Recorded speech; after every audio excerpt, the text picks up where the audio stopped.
भारताने 26 जानेवारी 1950 रोजी संविधान स्वीकारून सार्वभौम, समाजवादी, धर्मनिरपेक्ष आणि लोकशाही प्रजासत्ताक म्हणून जगासमोर आपली ओळख निर्माण केली। याच ऐतिहासिक घटनेच्या स्मरणार्थ यंदा देशभरात 77वा प्रजासत्ताक दिन मोठ्या उत्साहात साजरा करण्यात येत आहे। याच पार्श्वभूमीवर अंबरनाथ नगर परिषदेतही 77वा प्रजासत्ताक दिन अत्यंत उत्साहपूर्ण वातावरणात साजरा करण्यात आला। नगर परिषदेच्या प्रांगणात नवनिर्वाचित नगराध्यक्षा तेजश्री करंजुले पाटील यांच्या हस्ते ध्वजारोहण करण्यात आले। यावेळी राष्ट्रध्वजाला मानवंदना देत उपस्थितांनी देशभक्तीपर घोषणांनी परिसर दुमदुमून गेला।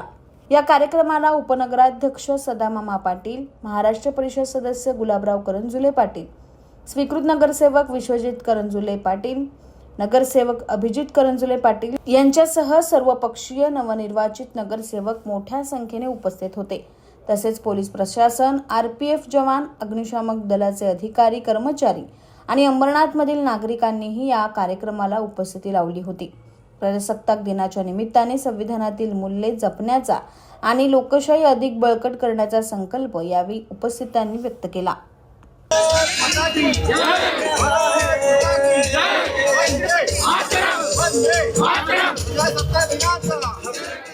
आज 77वा प्रजासत्ताक दिन आपण साजरा केलेला आहे अंबरनाथ नगर परिषदेमध्ये।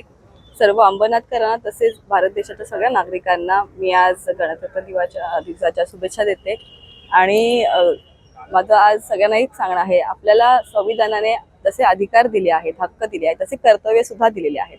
तर नेहमी आपण हक्कासाठी म्हणत असतो तसं आपल्या कर्तव्याचं सुद्धा सगळ्यांनी पालन केलं पाहिजे ही विनंती आहे।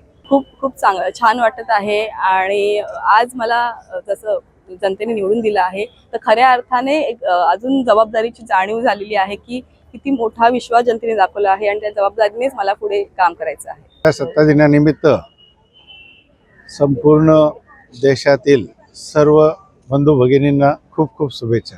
शैक्षणिक तसेच क्रीडा, वैज्ञानिक आणि सामाजिक क्षेत्रातील काही मान्यवरांना गौरवलं जातं।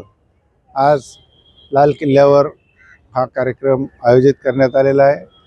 भारताच्या दृष्टीने फार सन्मानाचा दिवस हा मानला जातो।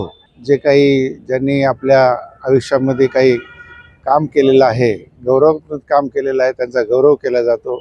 मी परत एकदा संपूर्ण भारतातील बंधू भगिनींना 26 जानेवारीच्या खूप शुभेच्छा।